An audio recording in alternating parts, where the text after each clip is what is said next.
everyone, and welcome to another day of Live at the Waterhole. My name is Taylor McCurdy, and I'll be the voice that you'll be hearing for the next 2 hours. If this is your first time joining, a big welcome to all of you. Welcome to the WildEarth family. This is a live and interactive show. So, that means you can chat to me, and it's pretty simple. All you have to do is use X, or if we still call it Twitter, and you can send your questions that way.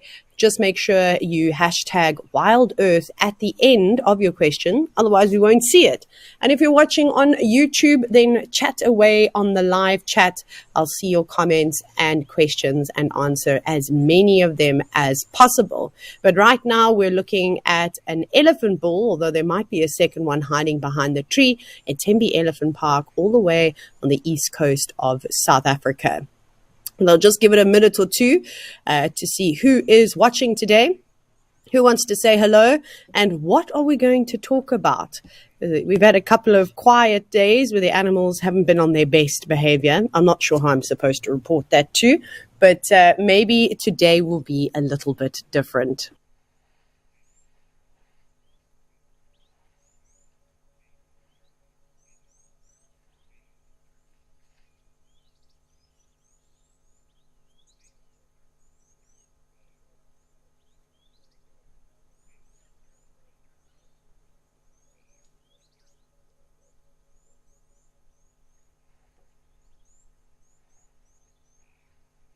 It looks like we're off to a quiet start this morning. Perhaps everybody is actually working for a change.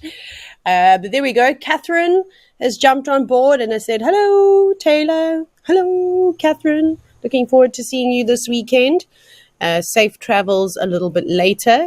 But yeah, there we go. There's one person that's going to come and see wildlife once again in person. One of the lucky ones. Now, I can't believe these elephants that they're hiding behind the trees like this. Come out and stand in the open. It doesn't look like they're doing much feeding either. I did see some mud being tossed around, but that's from the individual right at the back.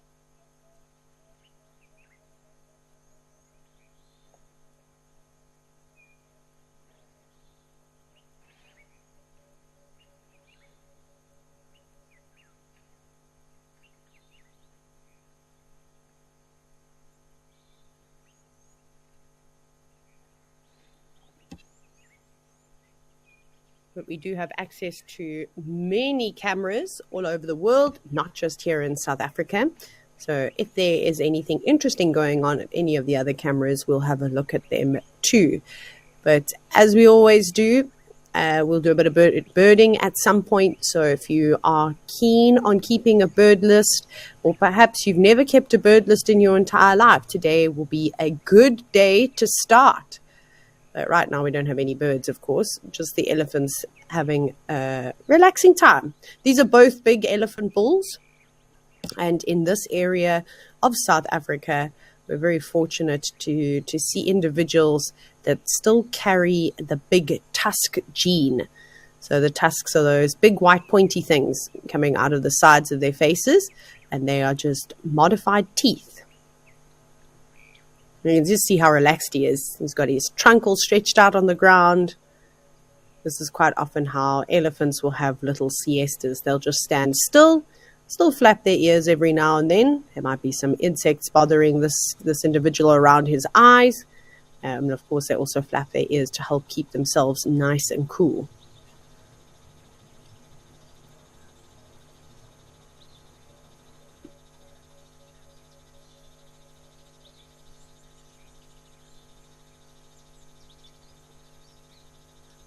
Okay, I see there's some more chatting starting on the YouTube chat.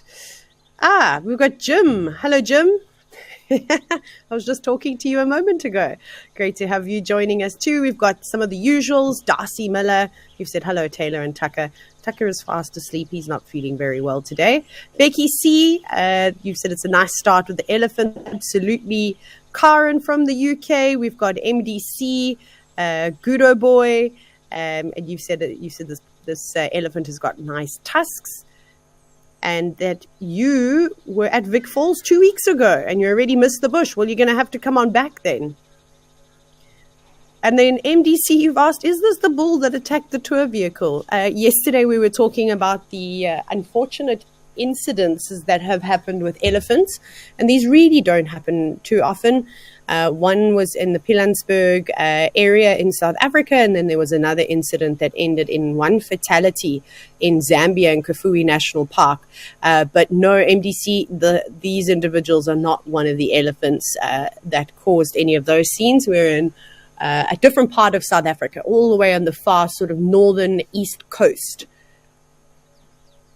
As you can see, they're very relaxed. But like I said, I mean, I can count in the 12 years that I've been in the industry on one hand how many times I've been charged by elephants. It really doesn't happen too often at all.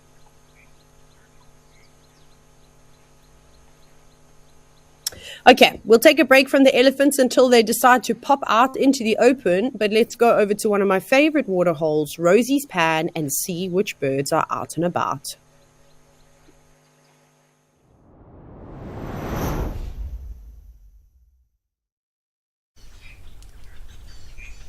Oh my goodness, we have a whole family of birds. Well, this is so lovely to see. It looks like a Swainson's spurfowl with the youngsters. I know they don't look much like the adults do, but they've still got a long way to go before they develop their adult plumage. And it's really important, I mean, these chicks are probably a couple of weeks old now, for them to have very mottled brown feathers just to help with extra camouflage, because sadly they're predated on by many different animals. And I have a funny story to share with all of you. As you know, I live in and amongst the wildlife of Hoedspruit, and this morning I was awoken to a strange sound. So it was a bird called a Natal spurfowl, which looks very similar to the Swainson spurfowl that we're looking at the moment, and it had wandered into my house. As I say this, I'm watching a southern yellow-billed hornbill also staring at me through the window. So I jumped out of bed because I heard this squawking and I heard something banging against the window, but it sounded like it was inside. So I leapt up out of bed. I ran, but I was still a bit drowsy, and I managed to scrape my leg up against the wall, and I found Tucker standing and staring down a Natal spurfowl. If you're wondering who Tucker is, it's my dog. Now, he's really gentle and he doesn't really chase wildlife at all, but I think he was quite panicked as to why this bird was inside the house, and now he didn't really know what to do with it. So I don't even know what the time was, but can you imagine me running around in my pajamas now trying to catch this bird, and also yelling at Tucker to move away because I don't need his help. He's only frightening the bird. Anyways, after about 10 minutes, I was able to catch it, and then I let it go outside. It didn't even fly away. I put it down on the ground, and then it went and picked some seeds off. So I was like, okay. Anyways, one of the regular visitors, and they do often come into the house as well, which can be a bit of a nightmare. But that one I don't think will be coming back inside any time soon. But they're very thirsty. It's nice and hot today, which is great because we've had some cooler weather. Last night was actually chilly. I even slept with my duvet, which is unheard of. And the clouds are starting to burn away and the sun is out. So hopefully that means more activity around the water holes for all of us.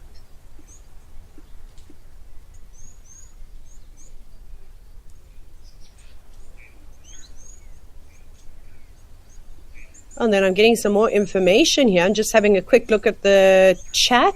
So Jive Bunny, hello. You've said that there were 2 lionesses with cubs this morning at Rosie's Pan. No, where are they? Come back. That would be so nice to see. It's been ages since I've seen some big cats around the water holes. I have been lucky. I've seen leopard, I've seen lions. Haven't had a cheetah yet at a water hole, so we've still got that one added to the list. Jive Bunny, do you know if they walked off? Did they have full bellies? I wonder if maybe they haven't just plonked on down in the shade somewhere. And then Darcy Miller, you've said that the animals love my house. Yeah, they do. It's crazy though. I love them too, obviously, as you can imagine. But sometimes I do like my own space. I also have another violin spider in my bathtub. Some of you, if you're from the States or northern parts of the world, might know them as a recluse spider, but they are highly venomous. And I seem to have the entire population of violin spiders in South Africa in my house, which is not particularly fun. So I need to take it out the bath at some point, but I'm not mentally prepared just yet. Although it's really easy. I just bath and then I put them back outside. And then Tara, you said, do I ever hear big cats calling from my house? Yes, absolutely. Last night I had a chorus of lions. It sounded like there were 2 male lions on Pridelands, which is literally, it must only be, my swimming pool is about 80 meters from the Pridelands fence line, so it's really close.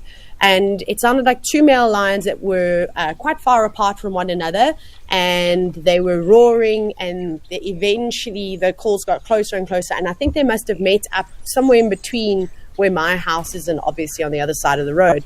And then they roared in unison, which was just like spectacular.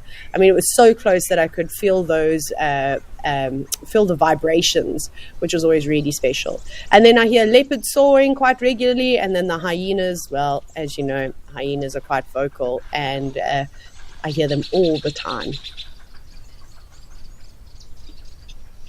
But now we're just kind of waiting to see if any more birds are going to pop around to come and have a drink. There we go, right on cue. We've got a blue waxbill. And now normally when there's one, more will follow suit. I think it's a blue waxbill. It's a bit difficult when we're zoomed out like this to see the coloration.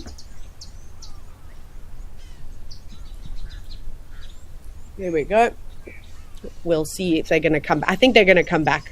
I saw a couple more just kind of fly across the screen. There we go. Hey, get out from behind that rock.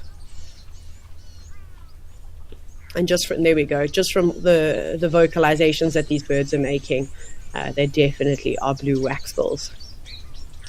Charlie, you're wondering if there are any rodents that I have to worry about, or do the snakes deal with them? A bit of both. Thankfully, I don't see too many rodents. I see a couple of little mice and things running around and across the roads at night, but thankfully none in the house, touch wood. But yes, the snakes definitely take care of them.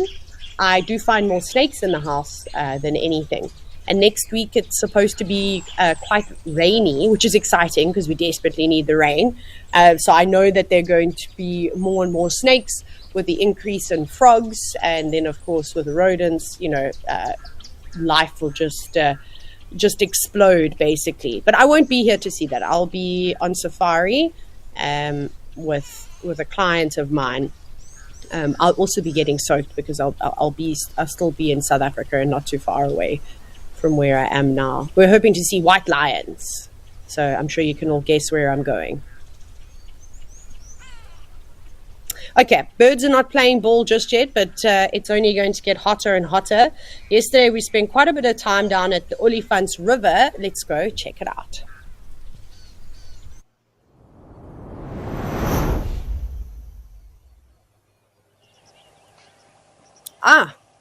The giraffe is still here.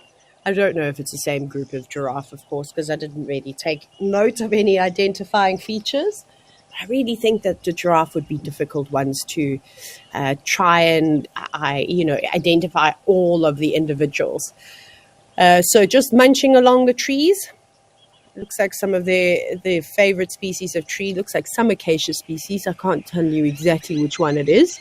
A giraffe will eat all sorts of leaves. But it looks lovely and lush along the banks of the Olifants River.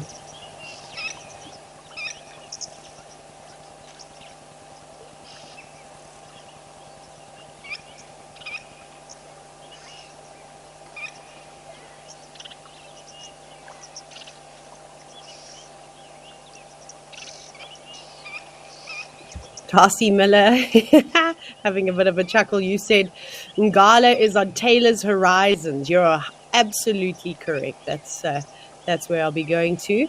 I'm looking forward to it. I haven't been back to Ngala for a little while, but I've spent a fair amount of time there. So it's going to be great to catch up with some of the guides and just go back to one of my favorite places to go on safari. Some things I am hoping for with the rain. I hope we at least get one day where it's plenty of rain so that we can witness the explosion of bullfrogs, because I don't think that has happened this year. So fingers crossed, everybody. Please put those good wishes out. It's one of my favorite spectacles to see in the wild. But nothing really wants to come out and play today. I mean, the giraffe couldn't have tucked themselves further into the trees. But they're just frantically eating. I mean, they don't really have much to do other than eat, regurgitate, chew the cud, drink some water, and have a bit of a siesta at some point.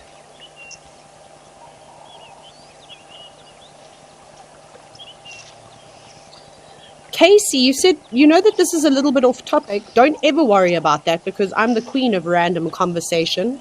And when the animals aren't performing, we talk about all sorts of things. I say performing, but just remember, these are wild animals. They're not circus animals, for lack of better words. But you said, how do alien plants end up in the bush? And would they affect herbivores because their stomachs aren't used to it? So sadly, there is a lot of alien plant species around at the moment. Some of this has come about because wilderness areas were turned into farmland. So then various crops would have been planted. So that's one way that invasive species could potentially have come in. The other way actually dates back to, I mean, when the settlers first started arriving in South Africa. They would have brought goats and sheep and all sorts of livestock with them on the ships, because they didn't really know what they were coming to. And with that, they needed to bring fodder along with them, food. And some of those plant species that they would have brought for hay or lucerne or teff, whatever the case may be, would have carried seeds of other plant species, that weren't native. So some of the biggest issues that we have with plants that have managed to find their way here, I always talk about the Datura stramonium, the mole pitta.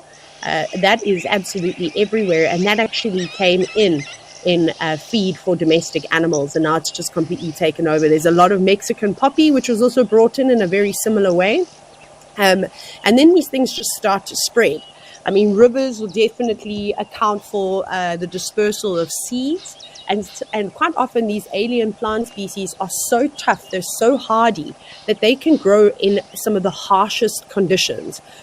So we call them pioneer plant species. So they'll be the first ones that pop up. They don't care if there's not enough calcium, magnesium, phosphorus, or nitrogen in the soil. They are able to adapt and then survive. And then what happens, it kind of just depends though, but you could get some of them that end up putting toxins into the ground that doesn't allow for plants that are a little bit more picky in terms of the soil profile that they need to be able to grow in. And then others also just completely outcompete plants for nutrients. So you get two different versions of that. So that's how it can spread. And then, of course, animals that maybe feed on those plants could then spread those seeds too.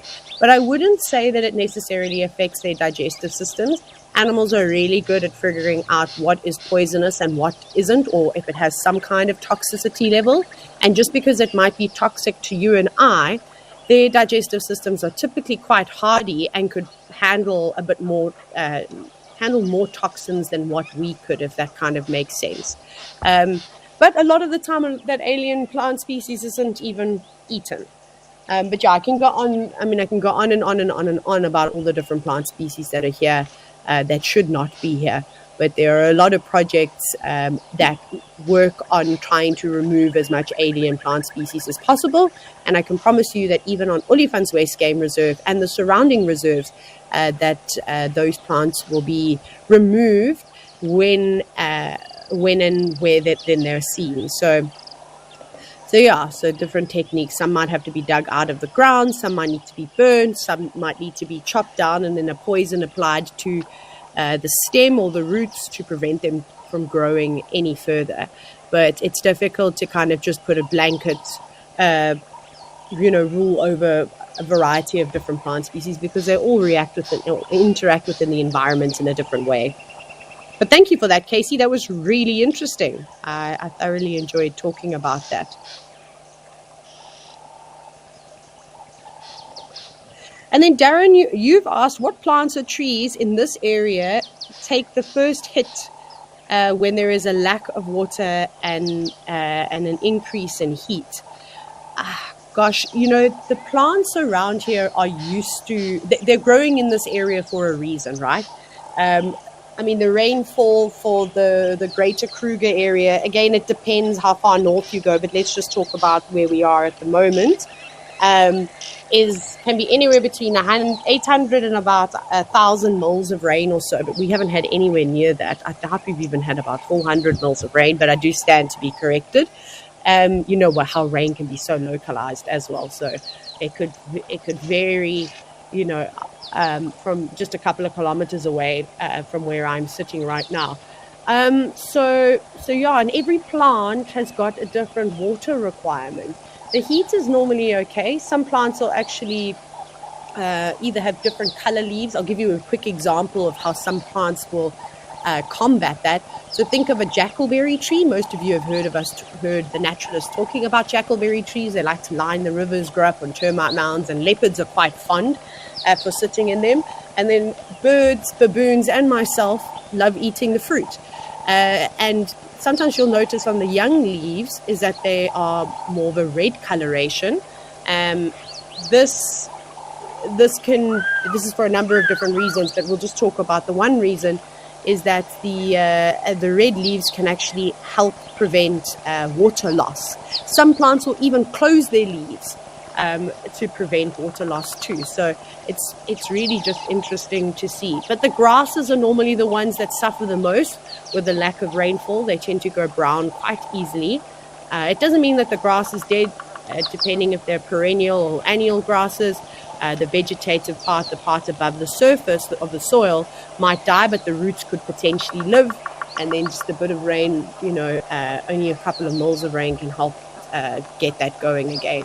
But those invasive species that we were talking about, or even just the indigenous pioneer plants, they're normally the ones that do the best in the droughts because they are just so used to the tough and hardy conditions. Okay, we're going to quickly go to Shalati Bridge and check out a fish eagle.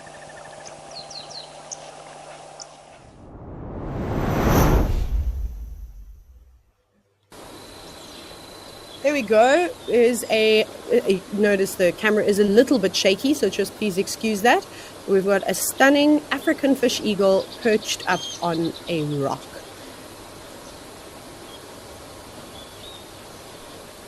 And we'll see what it gets up to.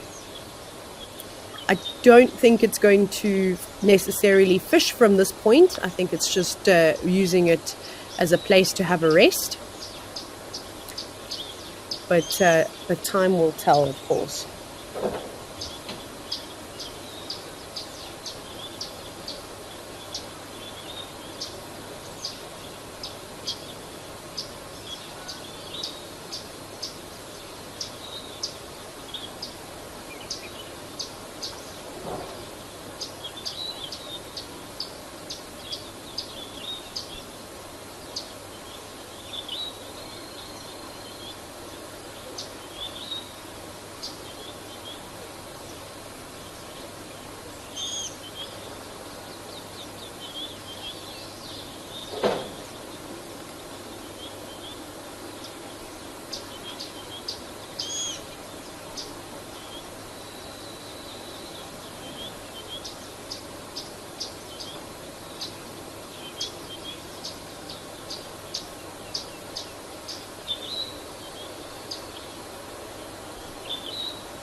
that's a much more appropriate spot for a fish eagle to sit right up at the tops of the trees.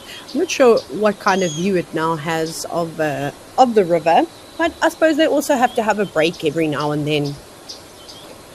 Right, there's a couple more questions.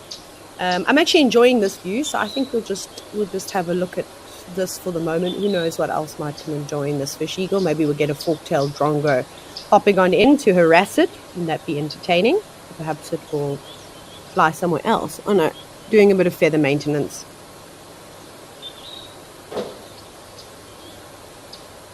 And then Scarlett, speaking of birds, you've asked, are the woodland kingfishers still around? They are, but they're not going to be here for too much longer. And honestly, I haven't heard a woodland kingfisher call now for the last 2 weeks, and I haven't seen one. And I would regularly see them in the garden.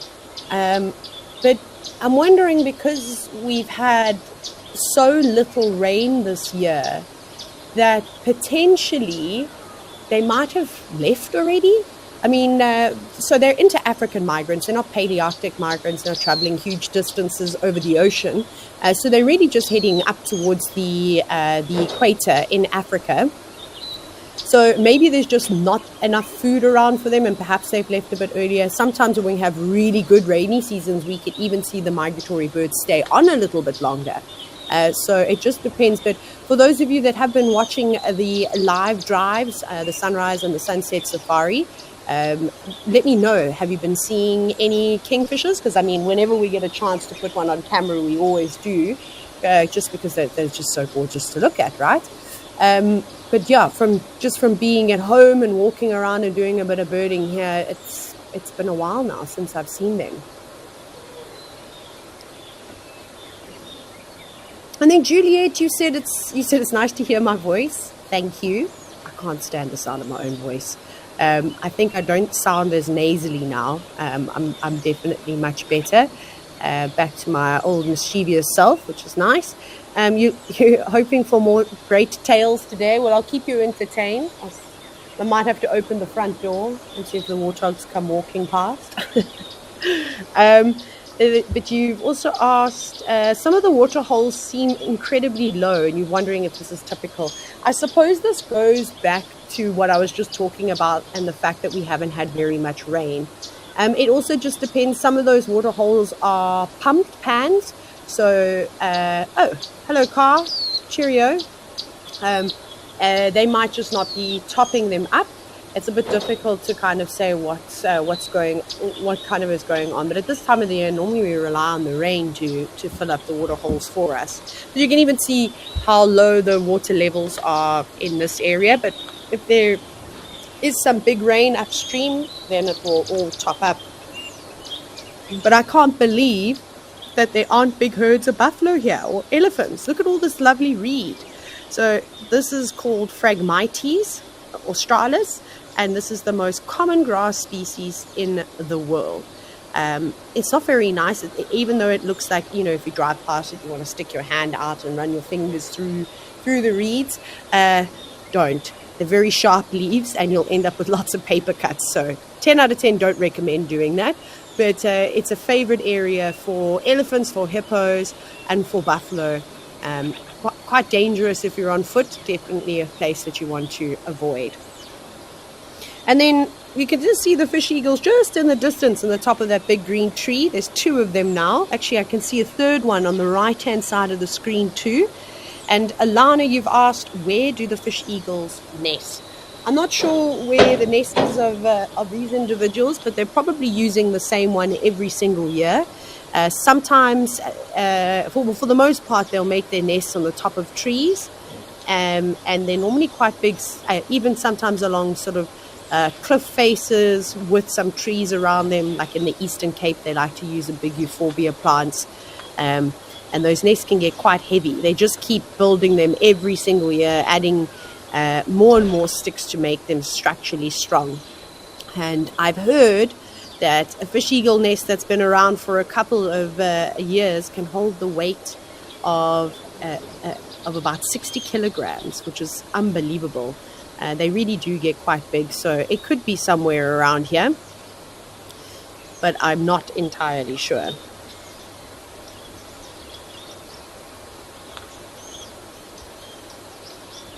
But because this area is in the southern parts of Kruger, it does get a bit more rain. That's why it is looking so lovely and lush. So most of the animals are going to start moving towards this river system and spending time here. I mean, there could quite easily be a leopard or two draped on some of these branches. Oh, are those hippos down below, or are they rocks? It's definitely hippos. Well, that's quite nice. A small little pod here. It doesn't look like it's particularly deep, which obviously the hippos prefer. They don't necessarily like the very deep water unless they need to make a quick getaway, and they'll dive on down.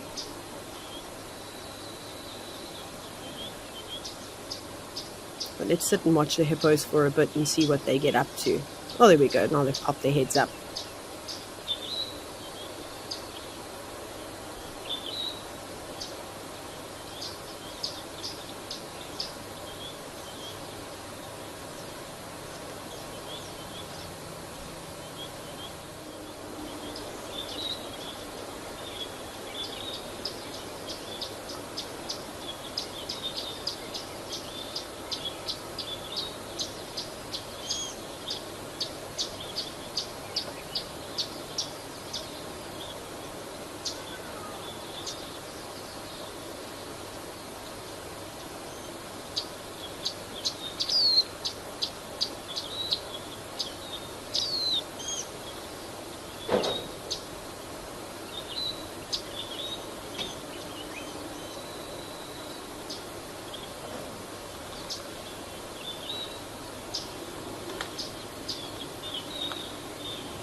Sorry everybody, we're just trying to figure out why I don't have any sound on my side, because I imagine that you'll be able to hear the trickling of the river and perhaps some calls of the birds. But right now I can only hear my washing machine going in the background.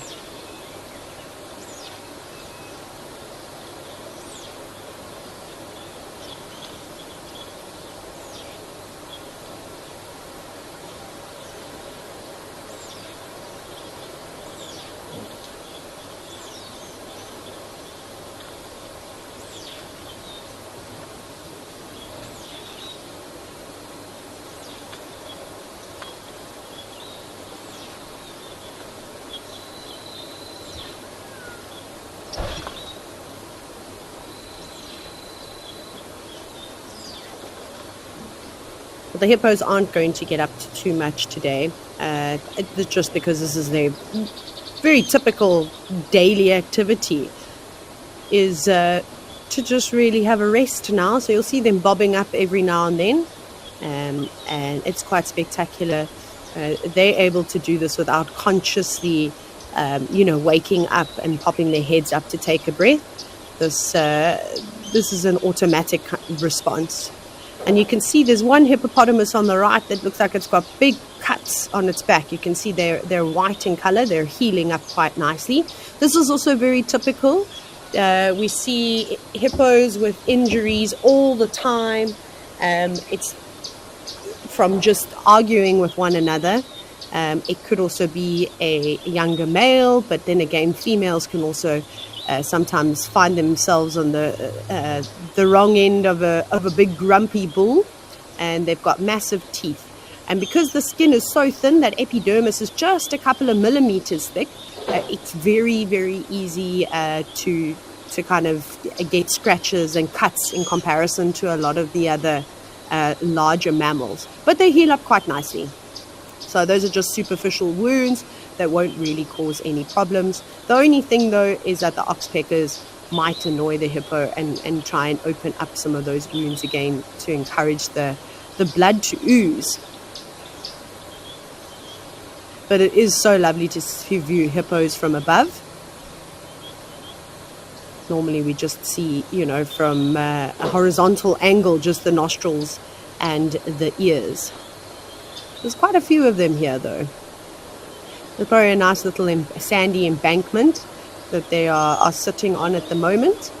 And then you'll find that there'll be a drop-off point somewhere around here.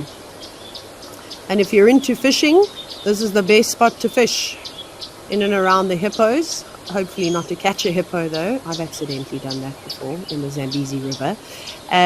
But with the amount of feces that is being produced by these hippos, there are so many different fish species that are just quite happy to gobble it all up. Nothing goes to waste. And then with that, with all the bait fish, if we can call them that, that'll be feeding on the feces, you might even find some big tiger fish lurking around here, hoping to eat those bait fish.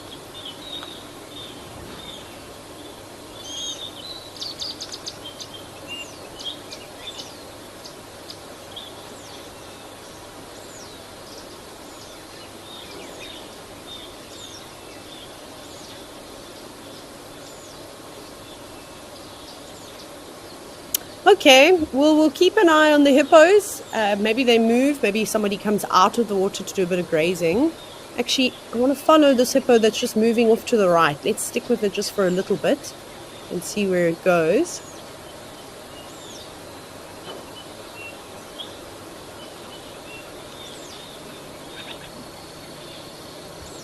You can see it's moved quite quickly. Yes, move towards this embankment and please climb out of the water. Looks like it's heading that way.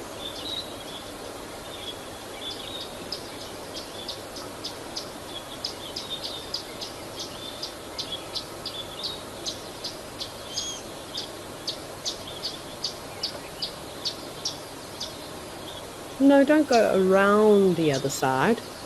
Maybe trying to find a point to be able to climb up. Or are you just going to tease us?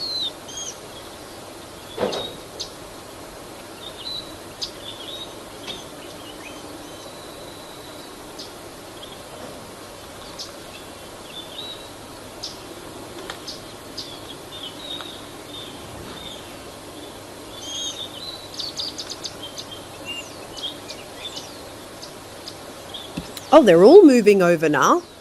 That's actually quite clever. Look at how the reeds, it looks like the water has actually pushed the reeds at one point off and across to the left.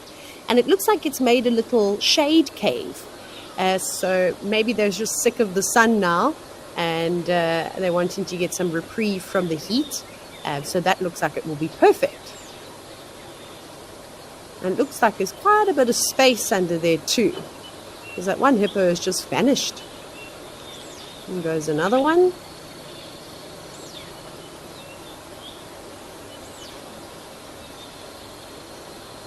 It'll be very difficult to see what's going on in there. But clever hippos, that would be a spot that I would prefer to. Yeah, that's what it looks like is happening. Just getting out of the sun. And gosh, now you'll never know that there are any hippos around here at all. I was hoping they would come out and maybe graze on the phragmites that I was telling you about. Because they do eat during the day. This whole thing about hippos not feeding during the day because of the sun is not entirely true. You go to areas where there are really big river systems, such as this one, and there's a lot of vegetation right on the banks, and they quite happily move out and will munch away all day long. You see it plenty along the Zambezi River. You can just see hippos out of the water at any time of the day.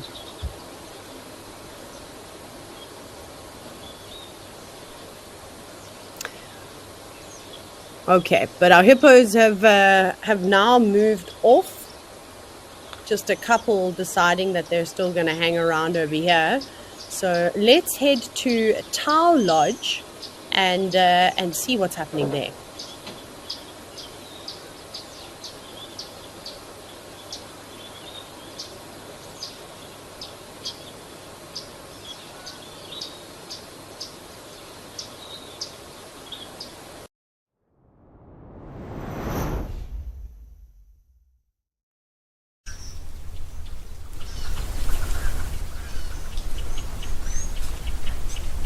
So here we are in Madikwe Game Reserve. We've got zebras and a warthog on the move.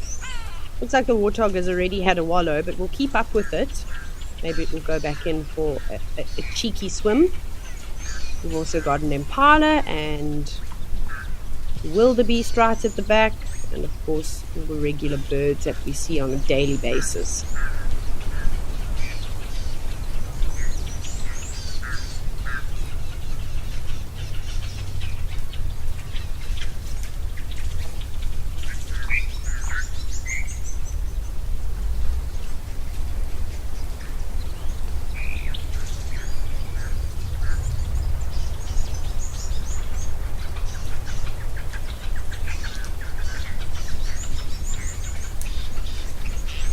We made it just in time. The zebras are racing down to the water's edge.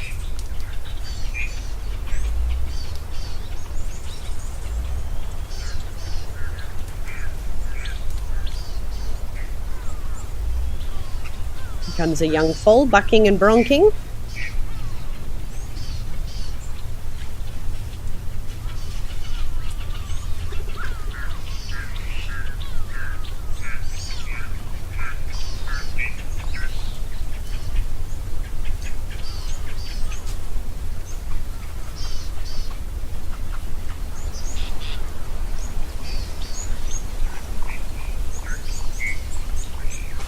I believe a little bit earlier there were also some ostriches moving around. Maybe they'll make an appearance. It's one of the things that I absolutely love about this particular waterhole is the diversity.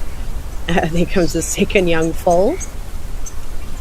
And it's great because you've obviously got the dense tree line at the back with the escarpment, and then you've got all the water, and there's some lovely lush grass.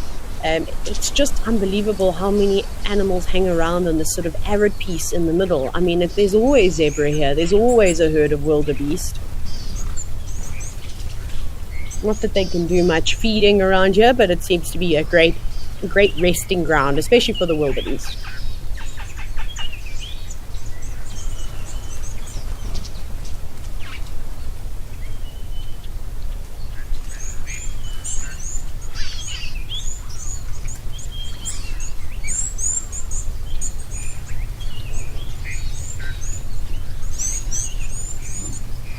This wildebeest bull's in a hurry. Off you go.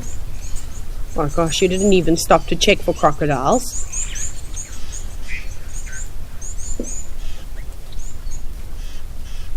And then the two zebras having a bit of a scuffle just on the right. It'd be nice. It's something I've been really wanting to watch, is two stallions having a serious box. I haven't seen that in ages.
I could watch the yellow-billed stork and the African spoonbills all day long. Look how long that beak is relative to the size of its body.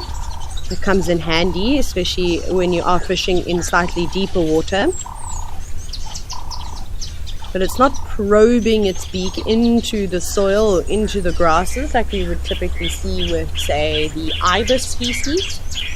It uses a couple of other hunting techniques. And then Marula Shortcake, you've asked, is there a certain soil that is in the water that makes this vegetation grow? You said that the other water holes don't have as much vegetation in them.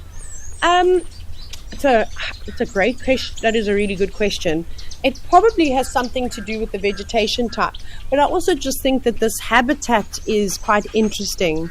If you look at, let's use Jamala for an example, because it's obviously also in Madikwe Game Reserve.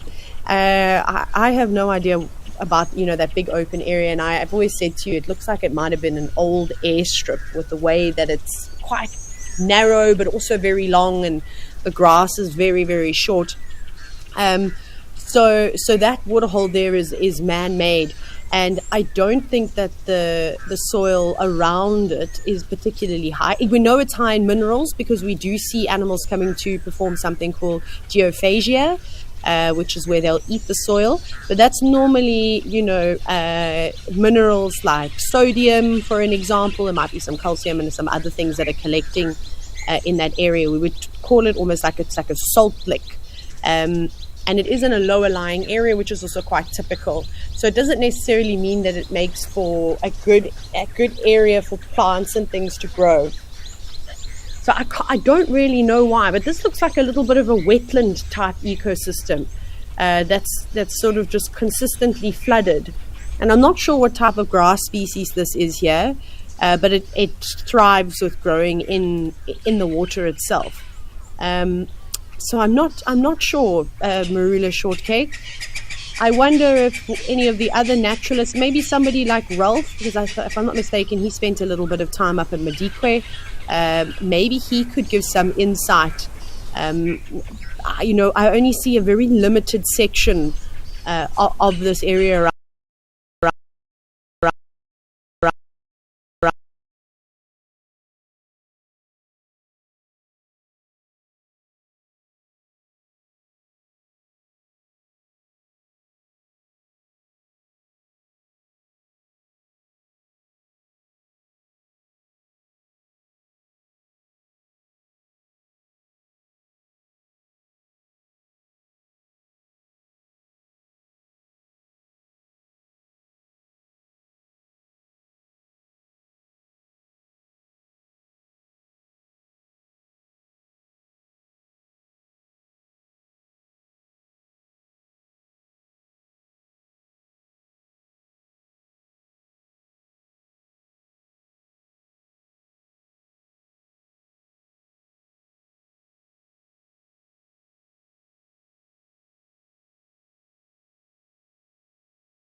Sorry about that. We had some technical difficulties where we lost absolutely everything, but we're back now.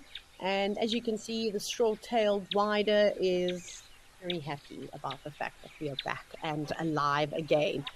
I would love to know if it is the same individual that we see almost every single day hopping around on the exact same branch. They do form territories. Obviously, he's going to be here. He's going to display. You can see sitting right at the top of the highest branch, and he wants to be seen. He wants to be seen by female widers all around.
Hi, Catherine, you said that this is a new bird for your list. We've been lucky.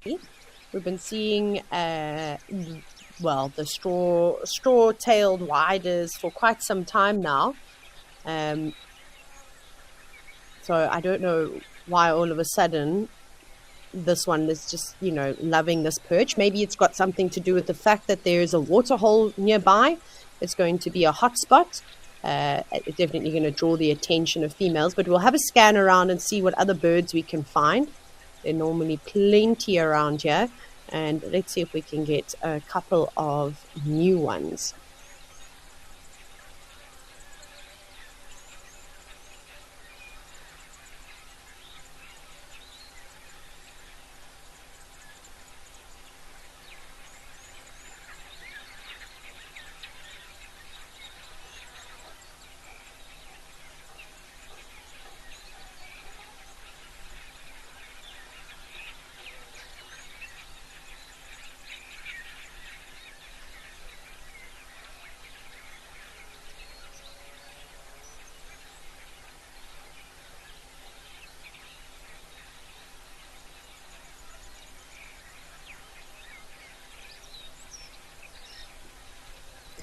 Not looking too good just yet. If all fails, of course, we can always go back to the wider, or we can have a little search around the water's edge. Maybe we'll find the unstriped ground squirrels that have been hanging around. A great habitat for them. I'd be living in and amongst these branches too. Always good to have a scan, perhaps a little diurnal gecko. There's a bird. Hello, what are you? I don't know what you are. Are you a firefinch of some kind? You're just trying to find focus. It's always tricky. It looked like a firefinch. Let's see. Well, this is where I get a little bit stuck because I have not spent any time around Amboseli and Savo, so I'm not too familiar with all the bird species. So you'll have to bear with me as we try and identify them.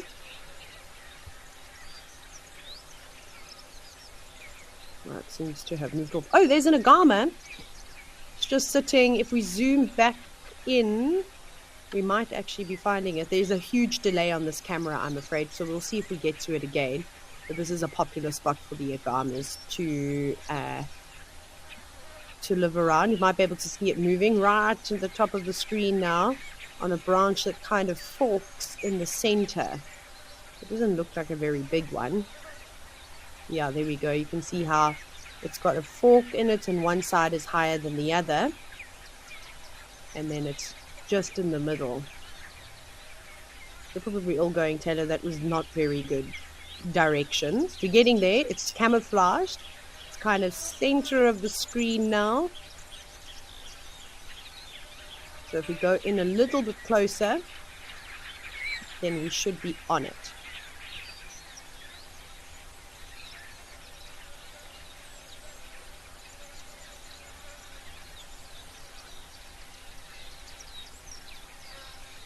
Can you all see it yet? Let me check the comments. Let's see. There we go. A couple of you have said that maybe have seen it. There it is. There's two of them. Oh, cool. This is exciting. We'll see when we find focus. They'll just reveal themselves. The camouflage is just unbelievable. Okay. Almost there. You can see the one just at the back, and then there is actually another one just in the foreground. There we go. There's two of them. Two agamas. One at the back's looking slightly more colorful than the one in the front.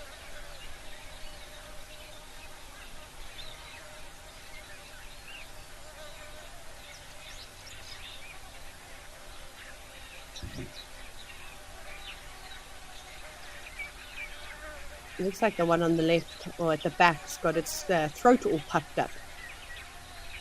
I don't know if there are males and females, and the reason why I say that is because we know typically with the agama species that the males are normally quite brightly colored, but I've seen it so many times where there'll be this sort of plain coloration, and I've seen it with a southern tree agama in South Africa, where I watched one climb down a tree, run across the ground, and then go up another tree, and it was completely gray, like this sort of grays and mottled browns. And as it went up onto the tree again, it slowly started to change back to its sort of bright blue appearance. So they are able to rearrange the chromatophores, those color cells. And I suppose if they're maybe not out looking for mates and things like that, then why do you need to be brightly colored? You'd rather want to blend into your surroundings. But I think it's this case for this species. You can see how the one at the back has just raised itself up. You defecate. It's defecating. Look at that. It's going to drop out. You can see the... Oh, there we go. Rolling all the way down. So the black part of that is the food substance. And then you can see a little bit of the white, which was the uric acid. That was a rather large bit of scat for such a small animal. Obviously eating well.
Oh, there we go, another bird showing itself to us. Oh, come back here. So there's two starlings that look almost identical, especially if we haven't spent a bit of time with them and identifying them. We have the Hildebrand starling and, of course, the superb starling. I didn't see the front of it, but the superb starling has got a bit of a white, separate, sort of like a little white band between the chest and the breast, whereas the Hildebrand does not have that. And I don't think that the Hildebrand starling has a white rump either, so we can put that down to being the superb starling. A couple more birds. Again, it looks like lots of starlings. Let's have a quick look. Maybe we're going to get both of the species around here. No, they all look like superb starlings. A couple of other birds with long tails flying in. We have been seeing the pin-tailed wider. We saw them yesterday or the day before. See them just very quickly flying across the screen. Sit still. Sit still, birdies. Give me a chance to identify you. It's actually just, it's quite rude that they're doing that. Oh, there's a little bird. What's that thing? Come on, focus. Okay, we've got red-billed buffalo weavers. Those are the ones on the right there with the red beaks. Not super sharp today, so it's going to make it even trickier for us to identify, especially the smaller birds when we're trying to look for the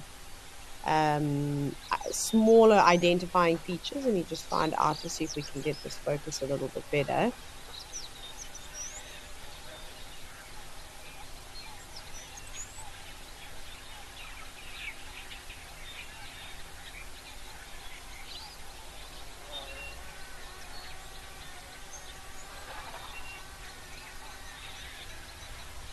Oh, you can see there's a young red-billed buffalo weaver. Do you see it just there on the left?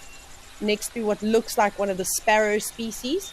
It doesn't look like it's got a particularly bright red beak just yet, and quite a bit of white mottling on the side. So just a youngster that has fledged. Looked like a little bit more than the others. And there's something with a red head there too, but off it goes. It's difficult when you're navigating over all these rocks. It makes it easy for the smaller birds to hide in the crevices. Not quite like Rosie's pan, where it's a bit more open.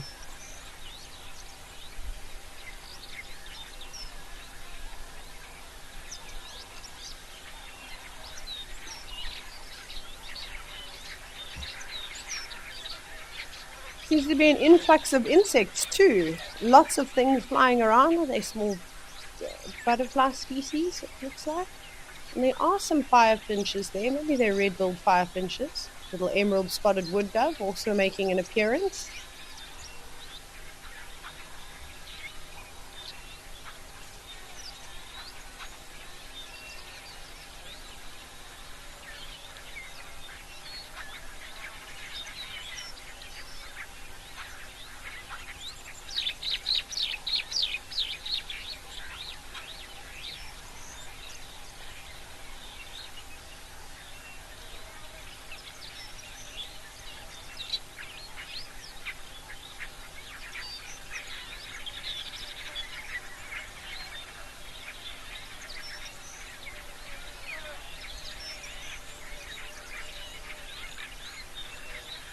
And we'll just do a little scan. I'll never forget years ago when WildEarth was in Kenya, and I spent quite a bit of time with Manu, who was one of the cam ops, and I mean he's gone ahead and filmed some amazing things and been featured on all sorts of really big platforms now. Although no one ever doubted his skill and he was destined for greatness. But I spent many days, full days out in the field, because you typically do full day drives when you're in, especially in the Mara. It's so big. And he dubbed the word pan scan. And basically what that was that when you take the camera and he would look in the far distance, so he'd zoom in quite a bit. Obviously very different when it comes to looking for animals in the Mara versus looking for, animals in the Sabi sand. So because you've got all that big open space, he'd zoom quite far in and then he'd do a slow pan from left to right. just checking underneath all the trees. And every time the camera pans across the screen nice and slowly like that, it kind of brings back some really fond memories of all the time that we got to spend out in Kenya. Some of the best days of my life. I will never forget it, and I will forever be so grateful for that opportunity.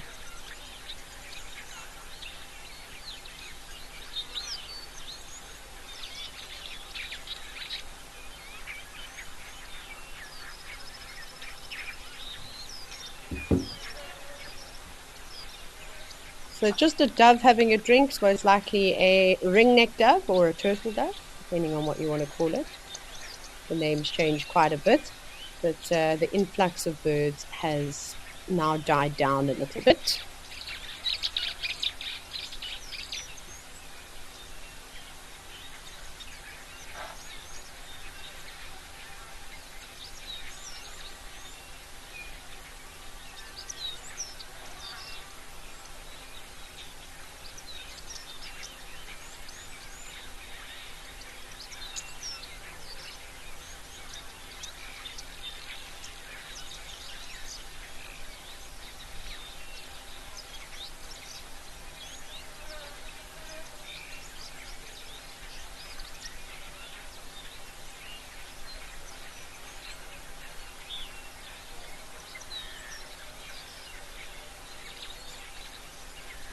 And now we're back with our old favorite. I would like to see this straw-tailed wider have some luck with the females. We're yet to really see very many. And typically it will be one male with a group of females. But we'll just kind of wait and see. A bird that I would like to be able to show you at some point is a purple grenadier. They are stunning little birds. There we go. Look, there's a female. Did you see how excited he got? Off he goes to try and chase her. I don't know if that's how you win the ladies, but anyways, because they are also brood parasites. So for those of you that are watching and you're wondering, Taylor, what on earth is a brood parasite? So we get lots of different species of birds, but normally we associate a brood parasite with the cuckoo species. And essentially what that means is that those birds do not raise their young. They pass on the parental responsibility to another species of bird. So they'll go in and lay their eggs in the nest of another bird and basically confuse them. So the straw-tail wider uses the purple grenadiers as their main host species. And please do yourself a favor, go and Google that bird, and you'll see how tiny it is. It's small. It's kind of like, it reminds me of a violet-eared waxbill, if you've ever seen one of those before, but a teeny tiny bird. And the other day, I had such an amazing sighting. I can't remember if I've told all of you this now, so apologies if I have. I have my entire life wanted to see cuckoos, a young cuckoo being fed by a host species of bird, because it's normally quite a dramatic thing. And again, you can Google pictures and it's bizarre. The chicks will sometimes be 3 or 4 times the size of the adults, and the adults are none the wiser. And it was a young classes cuckoo that was being looked after by Mariko sunbirds. And I saw that in my garden, which was amazing. And I managed to get a couple of pictures, but they're really shocking. But I can't tell you how I was just smiling from ear to ear, because it's something that I've been looking out for so many years.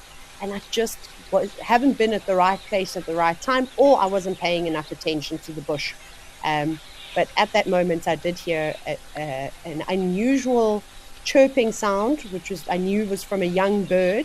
And it sounded just very much like what the cuckoos sound like when they're young and they chirp. And I ran out, and I was so lucky to see it.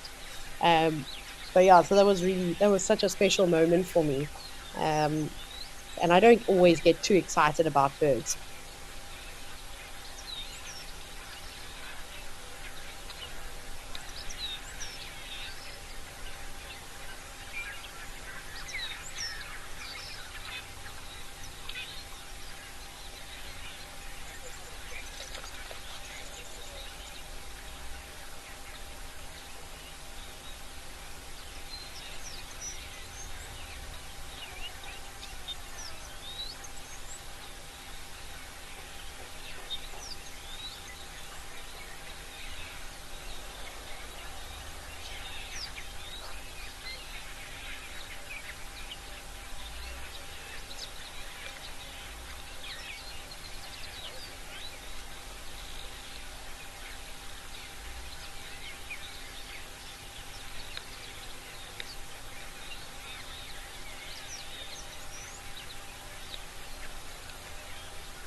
Well, thank you, baboons, for popping past. We were getting quite desperate there. It looks like it's starting to rain now. Yay!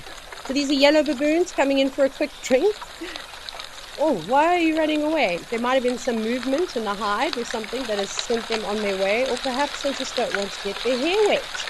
But this is the first time, uh, well, not the first time, but I've been saying that I've been wanting to see some of these cameras in the pouring rain, except apparently baboons are fair weather and they're not appreciating it.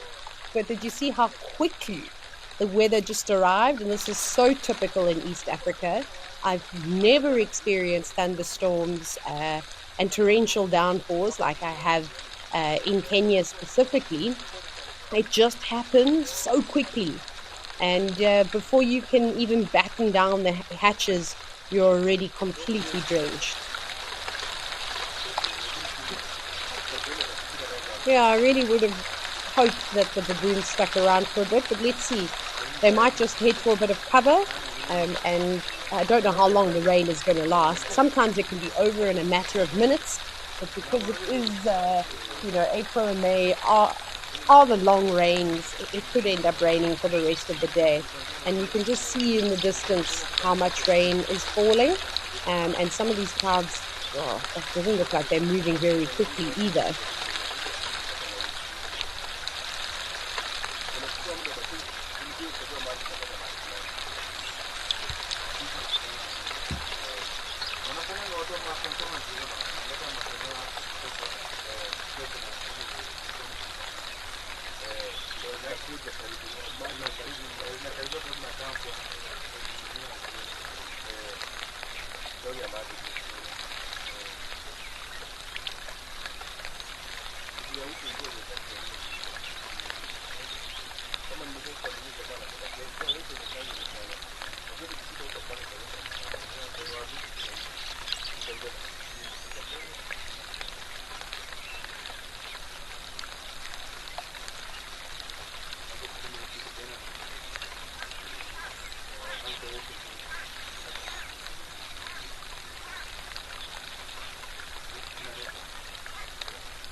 It looks like the rain is letting up a little bit now.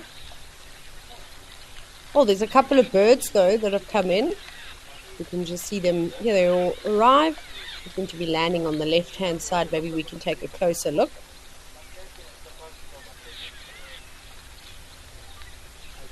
And Linda Campbell, you said this is good sleeping weather. Okay, then, good night. No, I'm just joking. And then we've got the superb starlings. I don't know what these things are that are flying around. I'd love to know what species of butterfly it is. They're tiny. I don't think that they are alates or anything. Maybe they are.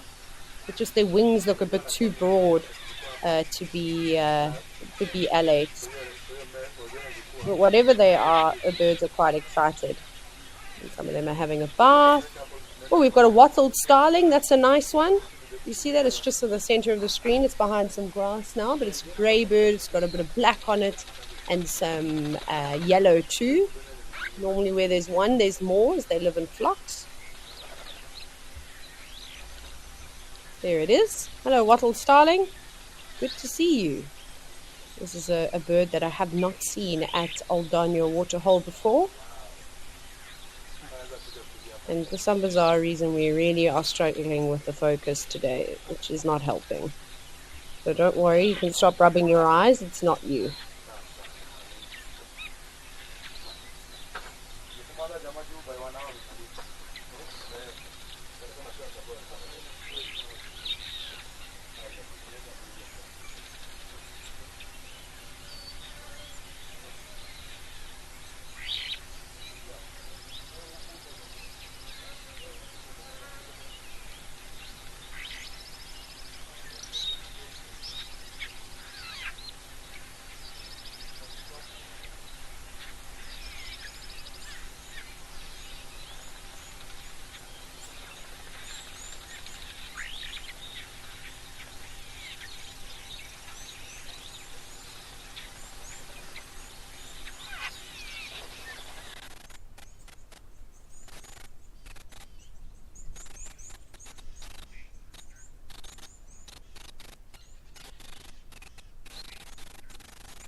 Sorry about that, everybody.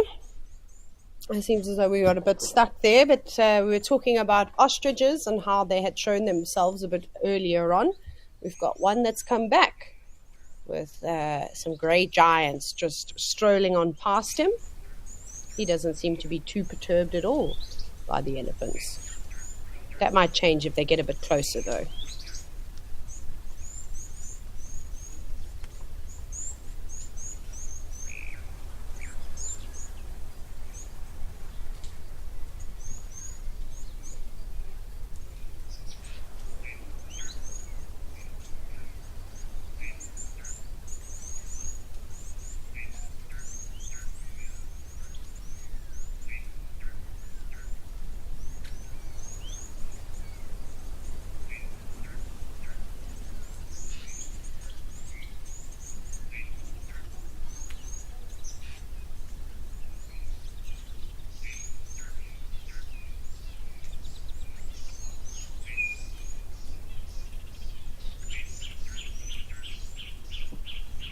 I love the different hues of color that we have. This beautiful emerald green of the trees, and then the different sort of colors of blue.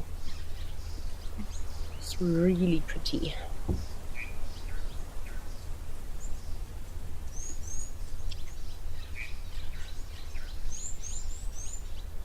Cassandra, I see you made a comment seeing as we were looking at starlings earlier at Aldonio, and you said that you've had a starling nest in your roof box and it's been there for 4 years. That's awesome.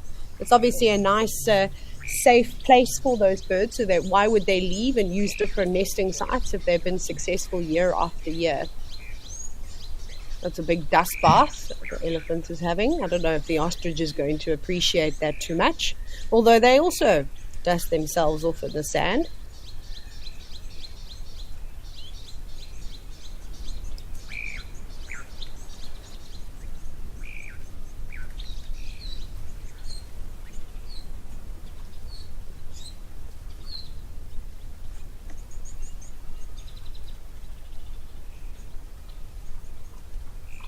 I'm trying to figure out if that calf is drinking or not, because if it is, it's a little bit too old to be suckling. No, I can just see the trunk stretching down now. Maybe just picking up little bits to nibble.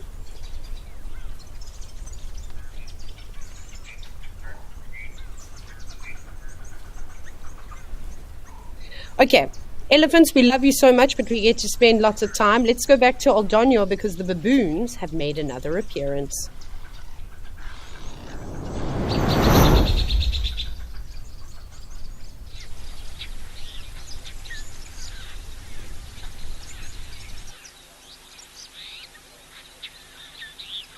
Yep, it turns out the baboons didn't like getting their hair wet, which is why they ran away. But have a look at this youngster. Let's see what it gets up to, if it's going to play around on the rocks. It might be a little bit slippery now that they're wet. What are you doing? Are you trying to drink, or are you just trying to pick things up with your mouth? You can see this one is just starting to change color, so it's a couple of weeks old, probably older than about 6 weeks or so. Maybe even a little bit younger than that. But won't be holding on to the underside of mom anymore. This one should be able to climb up right on top of its back. So let's see if we get one of a scene like that, because that's always quite fun. And baboon zoomies, as you can see, sort of just hopping around and skipping, very excited. And here comes a teeny tiny little baboon, still dangling onto mom. Oh, this is really interesting. So look at how this baboon on the right is desperately trying to take the baby away from the mother. We see this often.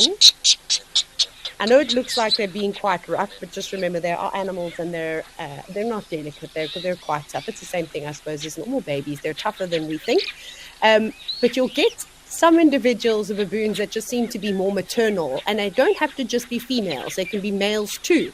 And they all want to assume the responsibility of child minding. So that was really interesting to see, but obviously that one was like, no, absolutely not coming in again. Give me your baby, I want to look after it. That's very funny to see. and the slightly older infant wanting to come over and see the other one too, but not quite big enough just yet to be playing. And that little one with the darker hair is still going to stick right close to mom.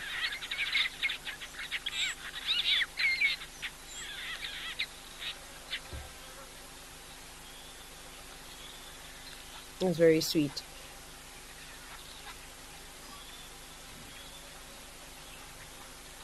What on earth is the baboon on the left doing? Is it suckling from the other adult? I can't really see right now, but the baboon on the left was carrying, if I'm not mistaken, a young infant too on her underside. So it's difficult to tell. Let's see, you see there's a young baby there. And you can just see, oh, off they go. The little one there that's underneath mom also looks like it's a little bit big to be holding on to its stomach. And that one baboon is not letting up. Everybody wants to hold the little baby.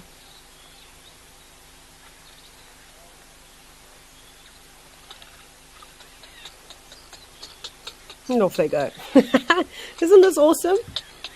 It's so lovely to see and watch baboons.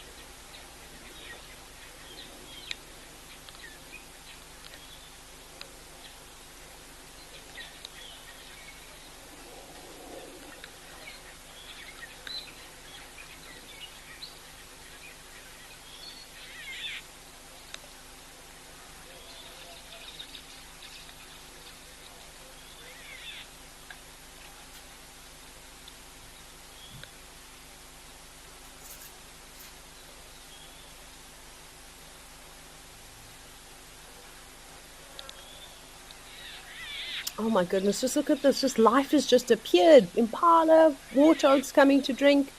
Let's see if we get any interactions between the various species. And then Kino, you said, why do their bottoms look like that? This is the baboons we're talking about. It looks like they have a wound.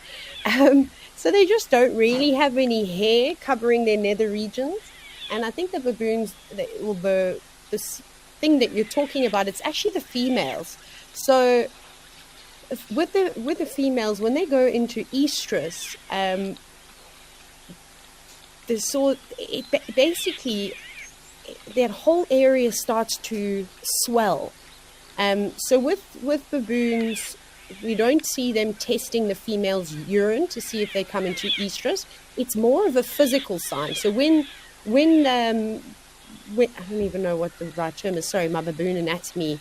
I suppose when the vulva starts to swell like that, that is a physical indication to a male baboon that that female is receptive and she's ready to be mated with. She will also present herself to the male. So that's basically what you're seeing.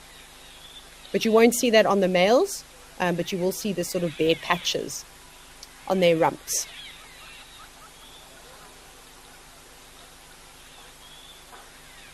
I absolutely love watching baboons. It's always so special. I mean, I've told you a number of times one of my favorite things to do in the Lower Zambezi National Park in Zambia is just to sit and watch baboons all day long.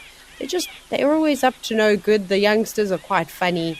And then, of course, when you have the disputes amongst the males in the troop, can be quite interesting to see too.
Oh my goodness, look at that. Look at the warthogs. Look how the one is grooming the other. Oh, this is so sweet. We'll probably just stick with the pigs. They're literally lying in all of the elephant dung. Oh, something gave him a fright. Pretty impressive as to how quickly a warthog can get to its feet and dart away. Gosh, I have to roll around, ask someone to give me their hand or grab onto something for leverage. I definitely couldn't perform Jackie Chan moves like that. But now they're gone. Nothing seemed to startle the baboons and the impala. They're still just happily doing their thing.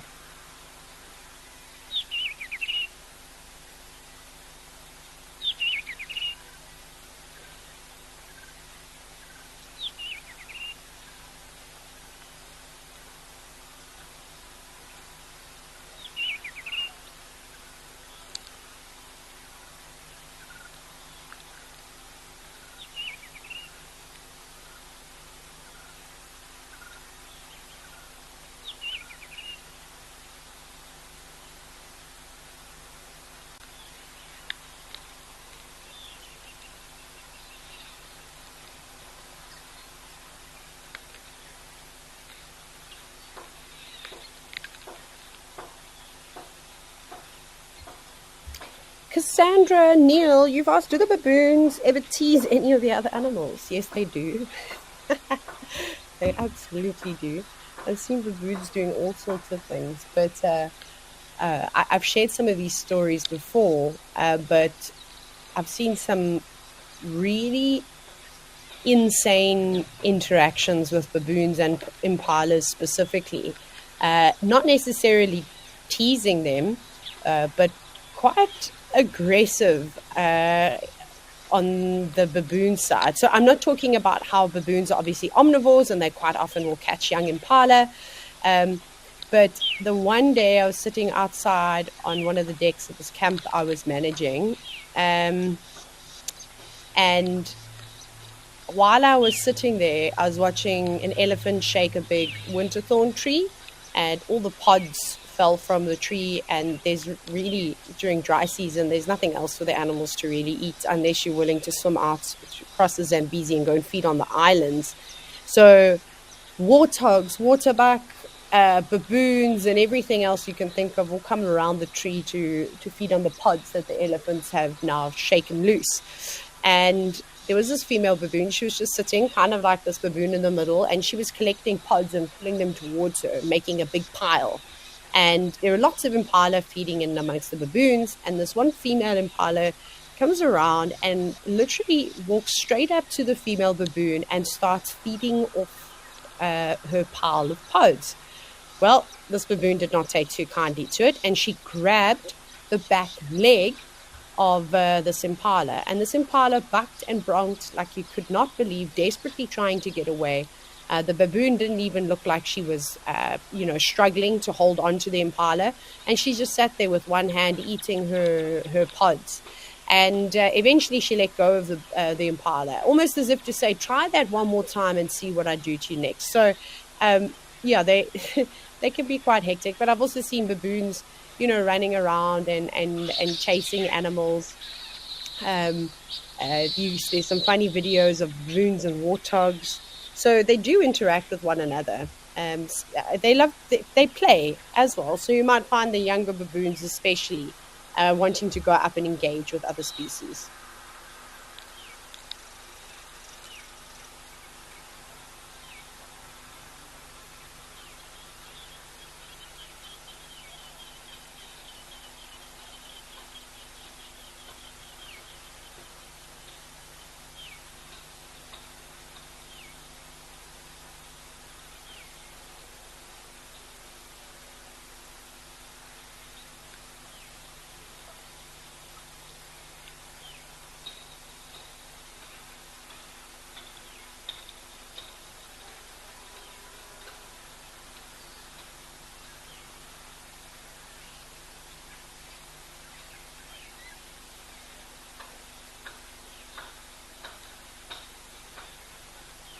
Wow, look at the size of that male's canines.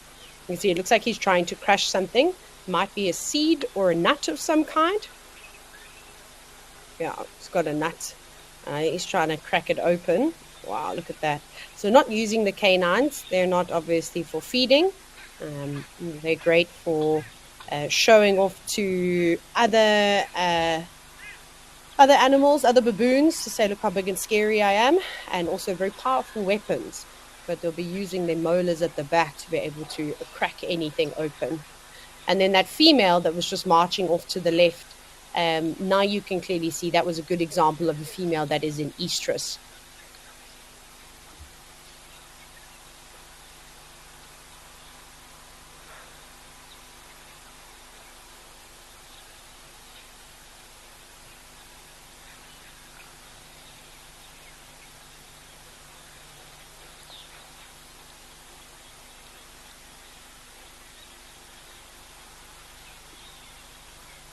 And now, one of my favorite things about the East African impala is look at the size of this individual's horns.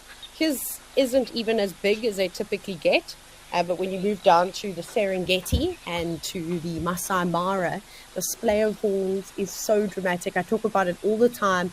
And if you are going to continue watching, well, I hope you are. After this show, we're going to go into the sunset safari.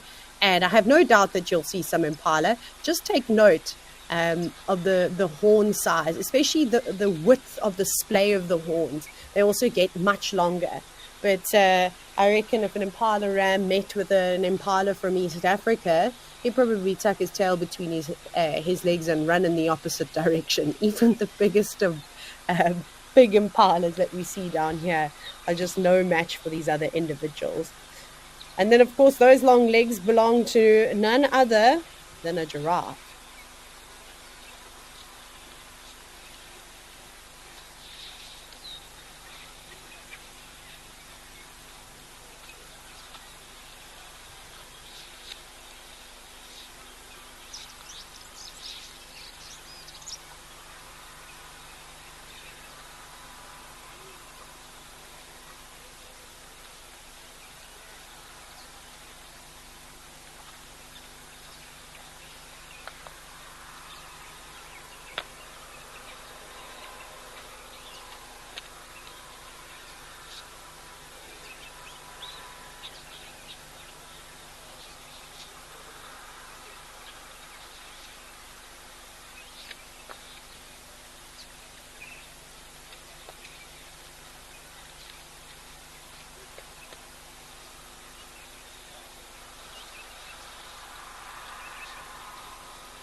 Well, there's a reprieve from the storm, but I think there's more rain on the way as those clouds get nearer and nearer.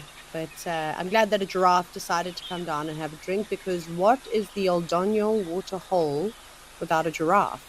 And this is quite an interesting individual, this male giraffe. You can see he's got quite a big protrusion just in between his eyes. And this is normal to see on giraffe. It's kind of calcifications. And typically the older they get, the more pronounced it becomes. And it can end up weighing a few kilograms heavier from when they were born. But that's going to be super important and kind of aid them when they are knocking heads and swinging necks at one another to compete with females. That's definitely going, the other individual will feel the blow a bit more, but it will also protect the head a bit, almost like a helmet. But he's kind of just very dramatically walking away in the direction of the sunset, although it's a bit too early for the sunset, I say this, although it's almost 4, it should almost be 4 o'clock in Kenya now. They're an hour ahead of South Africa.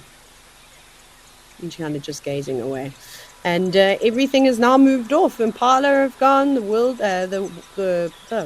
almost said the wildebeest, the warthogs also have zoomed off. But that's all the time that we have today for Live at the Waterhole. I'll be featuring one last time tomorrow, so make sure you tune in. Otherwise, have a great Thursday.